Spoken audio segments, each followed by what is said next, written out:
December 2022 account test for subordinate ஆஃபீஸர்ஸ்க்கு கேட்ட descriptive டைப்பில் கேட்ட ஒரு கேள்வி தான் இன்றைக்கி பார்க்க போகிறோம்.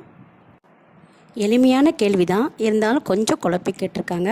அதை கவனமாக படிச்சிங்கன்னா கரெக்டாக செஞ்சிடலாம். கேள்வி என்னென்னா, சேலத்துலேருந்து சென்னைக்கு ஒருத்தர் பணியிட மாறுதலில் செல்கிறாரு. அவர் 2/8/2021 வியாழக்கிழமை பிற்பகல் பணியிலேருந்து விடுவிக்கப்படுறாரு.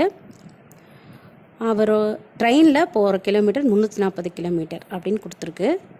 அவர் என்றைக்கு ஜாயின் பண்ணுவார்னு கேட்டிருக்கு. அதுலேயும் 10/8/2021 அன்று அரசு விடுமுறை அப்படின்னு கொடுத்துருக்கு. நம்ம இதுக்கு 1ஆம் தேதி 25ஆம் தேதி வரைக்குமாவது வர்ற மாதிரி ஒரு கேலண்டர் தயார் பண்ணிக்கலாம். 2ஆம் தேதி வியாழக்கிழமை வரும், அதனால் அந்த வியாழக்கிழமையில் போட்டுக்கலாம்.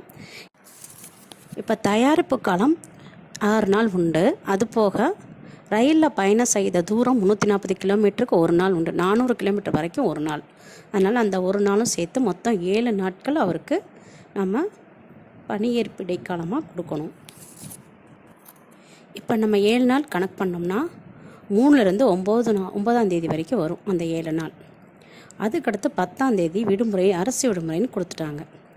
அதுக்கப்புறம் எப்பயுமே சனி ஞாயிறு பணியேற்பு இடைக்காலத்தை தொடர்ந்து வந்தால் அது பின் இணைப்பாக கருதப்படும். பணியேற்பு நாள் 13/8/2021 முற்பகல்.